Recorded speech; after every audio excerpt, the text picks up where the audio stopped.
Hola, hola, bienvenido a una clase más de física. El día de hoy vamos a hablar sobre los procesos adiabáticos, isocórico y proceso isotérmico. Estos procesos son de la termodinámica.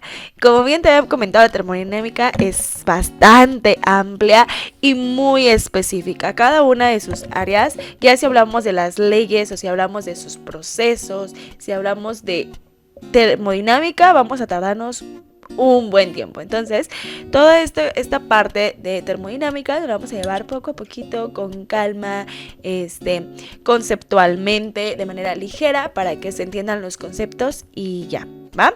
Bueno, empecemos entonces con lo primerito, que sería calor y trabajo. Ya habíamos mencionado previamente lo que era el calor, lo que era la temperatura y bueno, ¿qué es el trabajo en estos procesos o qué es el trabajo en la termodinámica? Bueno, sabemos que el calor se transfiere entre dos cuerpos que tienen diferente temperatura. Así es, sabemos que el calor es una energía, ¿verdad? El trabajo se transfiere cuando entre dos cuerpos se realizan fuerzas que provocan desplazamientos. Así es, eso lo sabemos de la mecánica, ¿verdad? Que al ejercer una fuerza se provoca un desplazamiento y de tal manera a esto se le conoce como el trabajo. Desde aquí tenemos este pequeño esquema bien chiquitito. Tenemos una presión externa y a esta presión externa ejercida a un cierto volumen, va a provocar que haya una diferencia en la altura, ¿no? O sea, se va a desplazar, va a haber un desplazamiento. Esto pasa, por ejemplo, con las jeringas, ¿no? Si han visto que se ejerce una presión con la jeringa y debido a esto, pues se hace un desplazamiento y bueno, cae, si tiene un líquido el medicamento, pues el líquido del medicamento va a salir por la parte de la aguja, ¿no? Bueno, entonces va a haber un cambio en la altura, pero también pues va a haber un cambio en el volumen que aquí hay, ¿sale? Entonces a eso le podemos llamar un trabajo en este tipo de situaciones donde hay un calor, donde hay una presión, así como lo veamos en casos ideales, que hay volumen, hay presión y hay temperatura. Bueno, aquí también sucede esto, ¿no? O sea, como que se están relacionando aquí estos dos temas, ¿va? Muy bien, función de la energía térmica. Se establece la existencia de una función de energía interna U que se determina mediante las coordenadas termodinámicas de un sistema. ¿A qué me refiero con energía interna U? A energía sin potencial, ¿sale? Sabemos que la energía potencial tiene que ver con el movimiento, o mejor dicho, como la posición en caso de la mecánica de un cuerpo, ¿no? Dice su valor en el estado final menos su valor en el estado inicial representa el cambio en la energía del sistema. Así es decir, que va a haber una energía inicial y una energía final.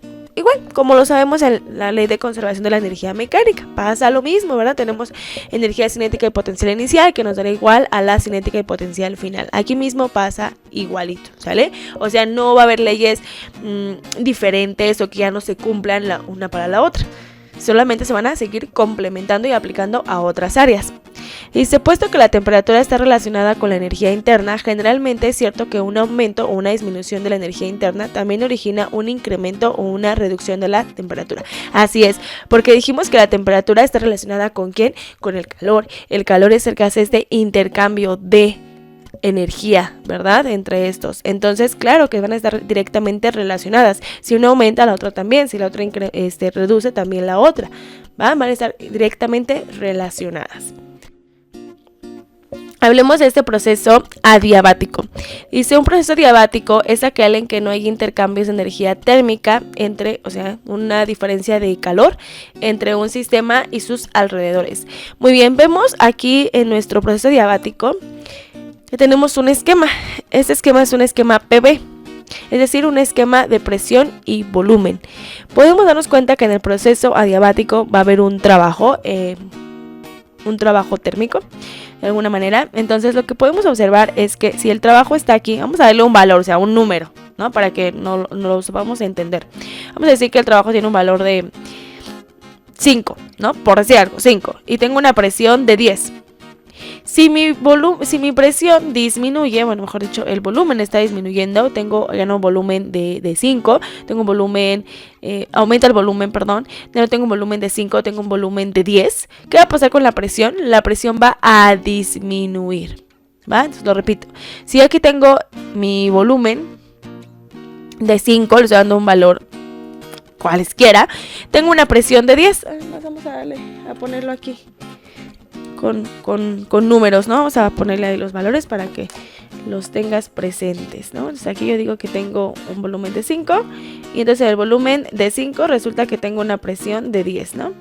Pero cuando este volumen aumenta, vamos a decirle a 10, esta presión disminuye a 5, ¿no? Bueno, obviamente aquí lo estoy disminuyendo de forma proporcional, directamente, ¿no? Inversamente proporcional. Entonces justamente, ¿qué pasa aquí? Esto es inversamente proporcional, o sea, entre mayor volumen, la presión va a ser menor. Eso significa inversamente proporcional. Si una aumenta, la otra reduce o al revés, ¿va? Así es como se comporta de manera muy general el proceso adiabático. Ahora hablemos de nuestro proceso isocórico. En un proceso isocórico, es aquel en el que el volumen del sistema permanece constante. Así es decir, que el volumen no está cambiando, siempre es el mismo. Si el volumen no cambia, la presión, ¿qué va a pasar con la presión? Fíjate qué interesante, ¿no? Yo tengo este volumen y este volumen jamás cambió, siempre fue el mismo. Vamos a decir que el volumen siempre fue 5, ¿no? Y cuando yo comienzo mi sistema, mi presión inicial es 5, ¿no? Pero conforme pasa el tiempo, bla, bla, bla, a pesar de que el volumen no cambió, el volumen sigue siendo el mismo.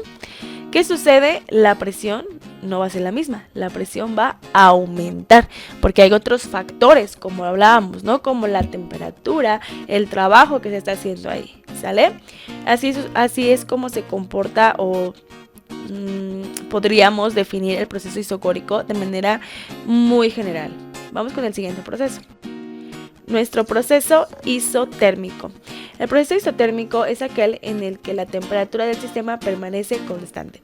Es decir, que no va a cambiar, la temperatura siempre es la misma, como hablábamos en las leyes de los gases ideales, ¿no? Si yo tengo aquí mi olla express bien bonita, apenas la puse, pero no que la temperatura sigue teniendo la misma.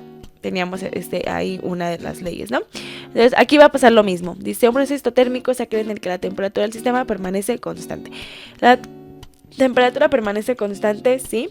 Y podemos observar que el volumen va a cambiar, ¿sale? A pesar de que la temperatura es constante, el volumen cambia y en consecuencia la presión también está cayendo, ¿no? También está cambiando. Aquí tenemos este esquema donde tenemos un volumen pequeñito y la presión está dada hacia arriba. Pero sin embargo, si mi volumen aumenta, ¿qué va a pasar con la presión, verdad? La presión se va a dar hacia abajo, ¿ok? Como una manera de compensar. Bueno, en resumen tenemos 4 procesos, que es el proceso isocórico, el proceso isobárico, el proceso isotérmico y también tenemos el proceso adiabático. En el proceso isocórico veíamos que el volumen no iba a cambiar, el volumen iba a ser constante. A pesar de que el volumen es constante, la presión no lo iba a hacer, la presión iba a cambiar.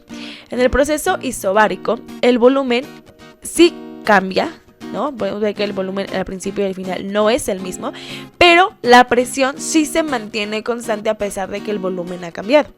En el proceso isotérmico y en el proceso adiabático, no, ¿verdad? Aquí igual hay cambios tanto en el volumen como en la presión, por eso tienen que ver con la temperatura en nuestro sistema, ¿verdad? Muy bien. Pues muchísimas gracias por acompañarme y conocer sobre estos 4 procesos isotérmicos. Cuídate muchísimo, no te olvides seguirnos en nuestras redes sociales y nos vemos en la siguiente clase. Cuídate mucho, bye.